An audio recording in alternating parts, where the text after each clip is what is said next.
Wonder what's inside. Only one way to find out.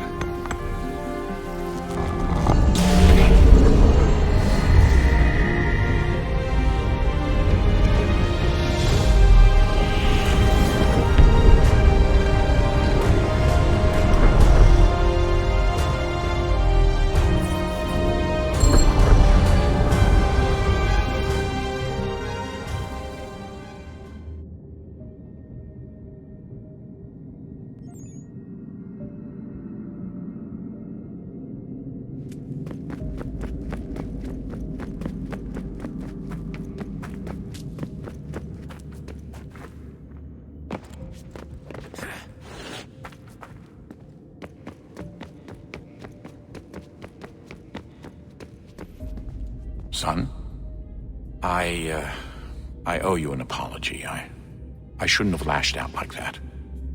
You have to understand, I've never been very good at this. Never mind that we live rather extraordinary lives. Yeah, I kinda liked my ordinary one. You can't escape who you are, Desmond. So I've noticed. Look, it's silly for us to go back and forth like this. I admit, I did a shitty job raising you. I apologize, I'm sorry. But it's important you understand it didn't come from a bad place. You're my son. I love you. I guess I was so busy trying to make sure nothing bad happened, I didn't consider the consequences. Truce.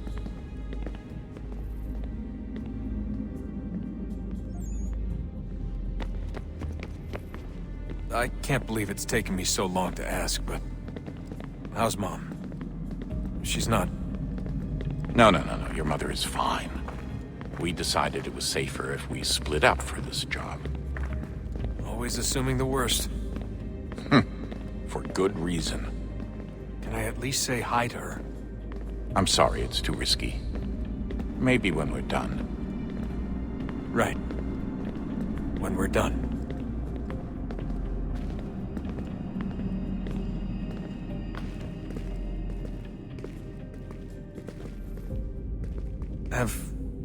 Have we ever tried to make peace with the Templars? Throughout our history, there have been moments. Several, in fact. But it's impossible. There are existential differences, insurmountable. If there were to be unity, it wouldn't be a truce so much as a submission. But knowing what's about to happen, wouldn't it make sense to try and talk to Vidic? Come to an arrangement, even if it's only temporary? We'd all be so busy watching our backs, nothing would get accomplished. Imagine that. We're more productive at war.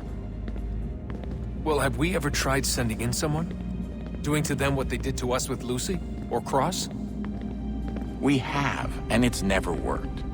We've sent people who were either too weak and found themselves turned, or too strong and were unable to carry out the charade. I just feel like we all want the same thing. We use the same words, but that's all they are, words. In the end, it all comes down to freedom. We seek it, they detest it. And so there's never an end to the fight. Not until one side is completely gone.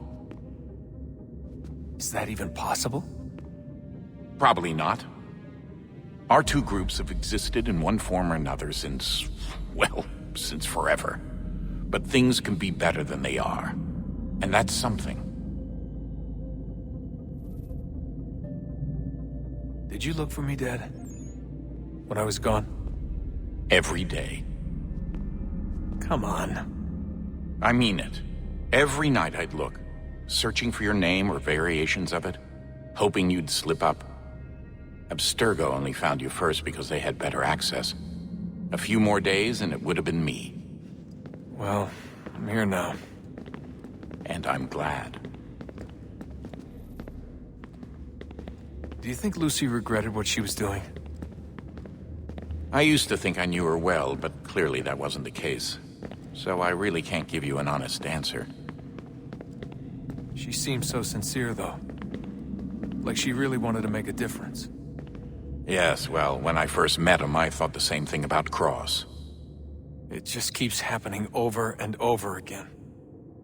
What does? Everything. Don't get weird on me, Desmond. No, it's fine. I'm fine. Don't worry. All right, then. You should think about getting back in the Animus. We've got to find that key. We should probably get back to Connor.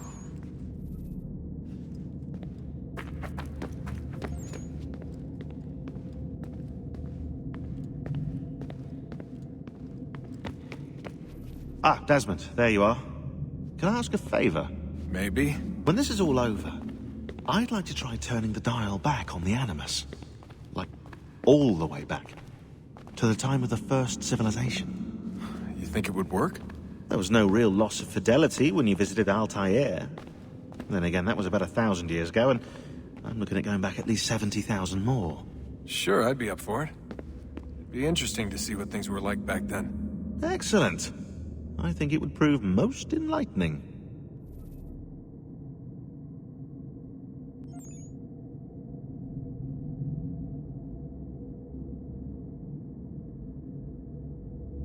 So this is how it started.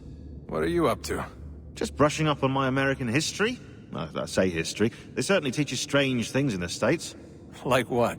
Well, for all the talk of this being a revolutionary war, it was a civil one. Well, not that kind of civil. I mean, there was no America versus Britain. It was Brit on Brit action. And you can clearly see how the whole thing got started. One war gave birth to the other. You mean the 7 Years' War? Exactly. Seems the Crown overspent in its attempt to keep the French out. Wound up with a great deal of debt. Believing that the colonists should help to shoulder the burden, new taxes were created. It was a reasonable request, even if Parliament was rather, well, undiplomatic about it. Well, it's not really fair to tax people for a war they didn't want any part of. What? Didn't want any part of? Did you not notice George Washington with Edward Braddock? He was right there in the middle of it. So here you have the Crown spending who knows how much money to secure a place for the colonists to thrive, and then, when they ask for a little bit of help... Right, look, think of it this way. King George and the colonists, they all go out to dinner, right? And when the bill comes, George asks for them to kick in and pay their share. Fair enough. Now keep in mind, he's been taking them out to dinner gratis for decades now. But the colonists, oh no, they insist they only had a glass of water and a side salad. Never mind the table's full of half-eaten food and empty bottles of wine. Now when the king points this out, what do the colonists do? Oh, they flip the table over and they storm out the restaurant. Probably intending to return later and burn it down. You left out the part where the king pointed a gun at the colonists and asked them to cover dinner for everyone in the restaurant. Right, yeah, interesting take.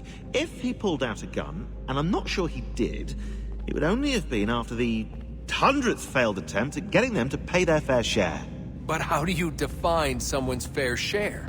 Oh, well, with a war, apparently. I wonder how many other places like this exist. There are dozens of them, all over the world. And somehow no one's ever found one before us.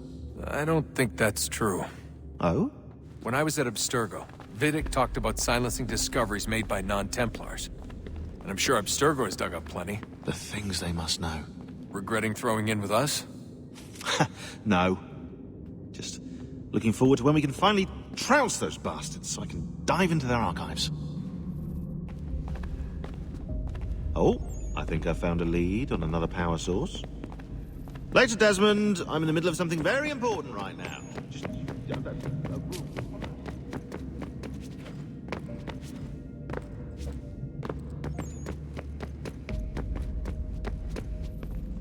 I know everyone thinks I'm being silly, but I can't shake the feeling we're being watched. We are being watched. By Juno. Or some version of her. Do you think it's a recording? Or is she a ghost? Or something else? Is she talking to us the way Minerva talked to Ezio? No clue. I mean, who knows what else they were working on down here? There's still so many rooms we don't have access to. But do you think she's like literally down here, waiting somewhere, still alive? Still alive? That's mental. That means she'd be at least 75, 80,000 years old? No, powerful, yeah, but not that powerful. They came down here looking for a way to survive. Maybe they found one. Was it weird seeing Cross? What do you mean? It's different for you. You don't know about what happened, I guess. For a long time, he was important to us. He was a different person. Sean said he was a sleeper agent, like Lucy. It was different. She made a choice, but Cross, if you read the files, Abstergo just... They did terrible things to him. Rebecca? You're lucky. We all are. We have people who care about us, who look out for us. He was all alone, and the people he thought he could trust, they used him.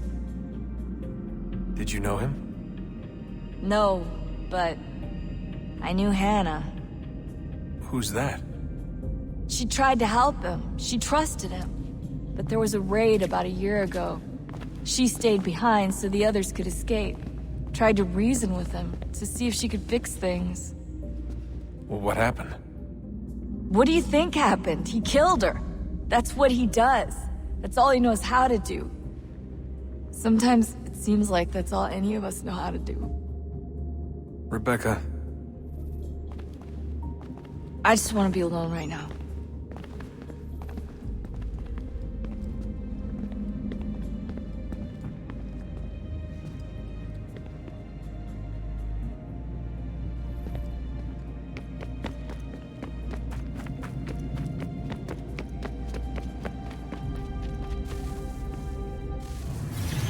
What is a fact? Is it fixed? Immutable? Certain in its existence and only awaiting discovery?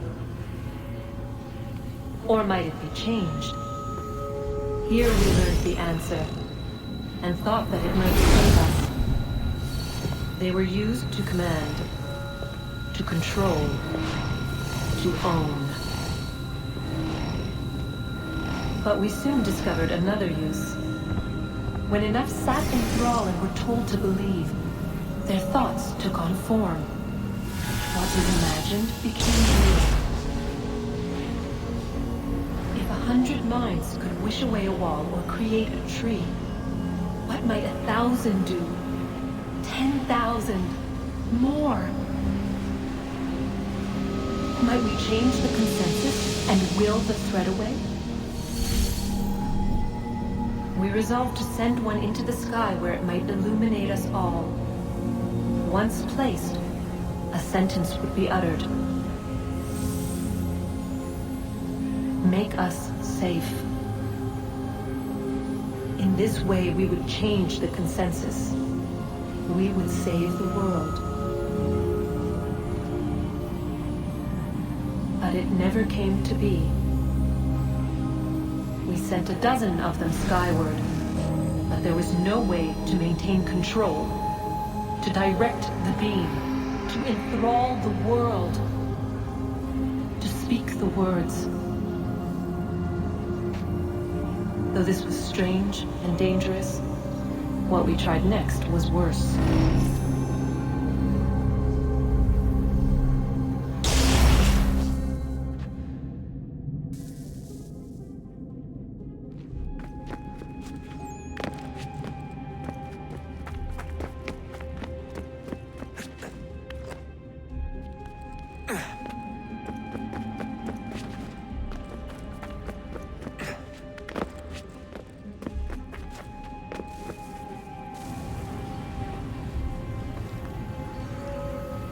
Our first instinct was to travel back, to change the past. But we could not find a way. But forward, we could look forward. And so here we sought to see beyond ourselves and know what was to come. First we wanted to learn if our work would succeed. But the answer was always the same. So we moved on to other things, but she remained. The one you call Minerva. In time, she too stopped looking, and instead began to speak. She called out across time, in the hopes that you might be saved. She hid messages where none might find them, save for you. and those within this place. Fascinating. Tired of it. The cryptic warnings, the threats. Just tell us what you want! But they are. We saw the Nephilim there. We seemed like grasshoppers in our own eyes, and we looked the same to them. Imagine trying to explain all this to a 2-year-old, to a grasshopper. When they said the will of the gods was unknowable, they meant it. Literally. I killed her, you know. I killed Lucy. It was the apple, son. It was Juno. I saw what she was. What would happen if I let her live? I could have stopped myself. I mean, there was a force there. But I didn't have to. I chose to. Desmond. Lucy was going to betray us and take the apple back to Abstergo. I saw the satellite launched. I saw them turn it on, and then... it failed. Whatever's on the other side of that door, it benefits Juno. We need to be careful.